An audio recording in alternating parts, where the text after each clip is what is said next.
Haleluya, salam kemenangan iman, salam jumpa kembali dengan saya dalam program menyapa kita dengan renungan firman Tuhan dan juga menanggapi video-video yang selalu salah tafsir tentang ajaran Kristen. Sebelum saya melanjutkannya, jangan lupa tekan tombol subscribe, memberikan komentar-komentar yang baik untuk hormat dan kemuliaan bagi nama Tuhan. Sobat-sobat yang saya kasihi di dalam Yesus Kristus, setan sampai hari ini tidak pernah tenang dan dia tidak pernah berdiam diri untuk menyesatkan banyak orang agar banyak orang tidak percaya akan hukum kasih karunia yang diajarkan oleh Yesus Kristus Tuhan. Makanya firman Tuhan selalu berkata, kita selalu berwaspada dan berhati-hati agar kita tidak disesatkan oleh orang-orang yang berbicara yang tidak berdasarkan dasar-dasar Alkitab yang benar. Karena apabila mereka berbicara tanpa dasar-dasar Alkitab yang benar, itulah yang disebut dengan menyesatkan banyak orang. Sebelum saya lanjutkan, kita saksikan sebuah rekaman video untuk kita renungkan bersama. Sedangkan Kristen ini kita tahu agama dari barat, agama yang diwariskan oleh penjajah. Bukan Yesus yang mengajarkan Kristen itu, bukan Yesus yang mengajarkan. Sekali lagi, bukan Yesus yang mengajarkan agama Kristen. Bukan. Pendiri Kristen itu namanya Paulus. Bukan Yesus. Yesus tak mengenal orang Kristen. Yesus tidak punya pengikut, tidak bersunat. Yesus tidak punya pengikut yang mempertuhankan dirinya di samping daripada Bapa yang mengutus dirinya. Yesus tidak punya murid kemudian yang makan babi. Jadi Kristen itu, Katolik itu adalah agama baru di luar daripada agama Yahudi. Makanya dikatakan Kristen itu agama bidat. Agama bidat oleh orang-orang Yahudi. Nah, itu jawaban saya. Nah, sekarang izinkan saya bertanya, siapa yang mendirikan agama Katolik? Sobat-sobat yang saya kasihi di dalam Yesus Kristus, saya tidak tahu video panjangnya seperti apa dalam diskusi antar umat beragama. Namun saya melihat di video pendek yang mereka potong, ada seorang apologet Muslim yang berkata bahwa Kristen itu agama barat yang dibawa oleh penjajahan. Dan dia berkata bahwa Yesus itu bukan pendiri Kristen, tapi yang pendiri Kristen itu adalah Paulus. Sobat-sobat yang saya kasihi di dalam Yesus, inilah logika yang salah, logika yang sesat, yang menyesatkan tanpa dasar-dasar Alkitab yang benar. Saudara perlu ketahui, pendiri Kristen namanya Yesus Kristus. Dia datang ke dalam dunia, dia memiliki 12 murid yang adalah orang-orang Yahudi. Sudah pasti mereka itu tidak makan babi dan sudah pasti mereka itu orang-orang bersunat.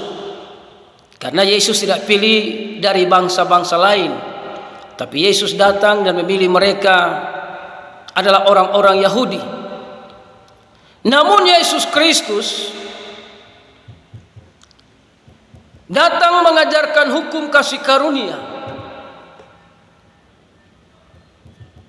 bukan hukum Taurat yang Yesus ajarkan. Karena Yesus tidak pernah ajarkan hukum Taurat kepada ke-12 murid, tapi dia mengajarkan mereka untuk pergi, beritakanlah Injil, keselamatan. Jadi Yesus Kristus itu datang untuk mengajarkan hukum kasih karunia. Dalam Markus 10 ayat yang ke-45, karena anak manusia juga datang bukan untuk dilayani, melainkan untuk melayani dan untuk memberikan nyawanya menjadi tebusan bagi banyak orang. Jadi Yesus tidak pernah datang mengajarkan hukum Taurat, Tapi Yesus Kristus datang mengajarkan tentang hukum kasih karunia. Barang siapa yang percaya kepadanya, entah itu yang tidak makan daging babi atau makan daging babi, entah mereka yang bersunat atau yang tidak bersunat, itu sudah ditebus oleh kuasa darah Yesus. Jadi masuk surga itu tidak ada urusan dengan sunat, tidak ada urusan dengan makan daging babi, saudara. Dan saudara, kepala dari gereja itu adalah Yesus. Jadi pendiri Kristen itu bukan Paulus, tapi Yesus Kristus Tuhan, saudara. Nah, dalam Efesus 1 ayat yang ke-22, dan segala sesuatu telah diletakkannya di bawah kaki Kristus, dan dia telah diberikannya kepada jemaat sebagai kepala dari segala yang ada. Jemaatnya adalah tubuhnya, yaitu kepenuhan dia yang memenuhi semua dan segala sesuatu. Jadi kepala dari Kristen itu Yesus, bukan Paulus. Sebelum ada Paulus itu Kristen sudah ada. Ketika Paulus menuju ke kota Damsyik untuk menganiaya orang-orang Kristen, disitulah Yesus Kristus memperkenalkan dirinya. Yang kau aniaya itu adalah aku, Yesus. Yesus adalah kepala gereja. Disitulah Tuhan taklukkan Paulus, dan Paulus menjadi seorang pengkhotbah dan seorang rasul dan penginjil untuk menyampaikan kabar baik. Dari situlah Injil ini sampai kepada bangsa-bangsa yang ada di dunia. Jadi saudara, Kristen itu ada karena kuasa kebangkitan. Jika Yesus tidak bangkit dari kematian, maka tidak ada gunanya orang-orang Kristen, saudara. Untuk apa kita menyembah Yesus kalau dia mati, tulang belulangnya masih ada di dalam tanah? Tapi karena kuasa kebangkitan itulah yang membuat kekristenan bertahan sampai hari ini.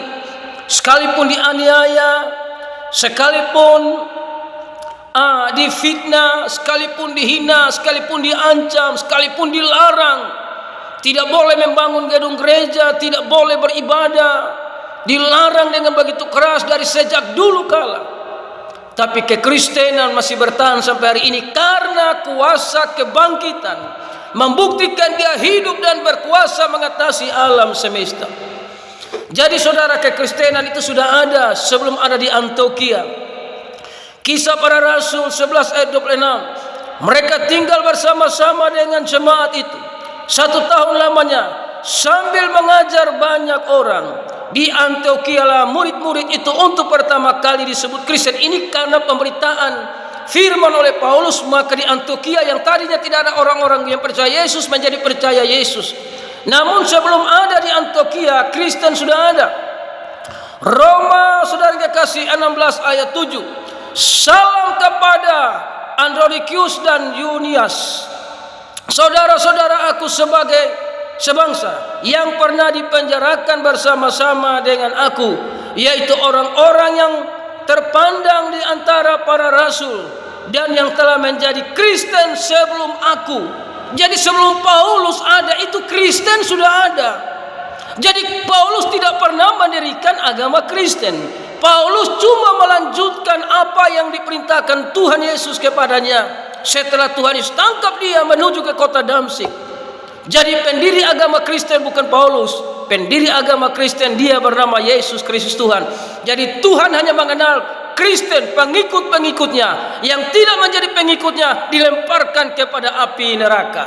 Jadi sekali lagi bukan Paulus pendiri Kristen, Yesus Kristus kepala gereja, dia pemimpin dan berkuasa di sorga. Yang percaya dia sama-sama di sorga, yang tidak percaya dia dibinasakan, dilemparkan kepada api neraka bersama iblis sebagai kepala pengacau di seluruh dunia. Tuhan Yesus Kristus memberkati.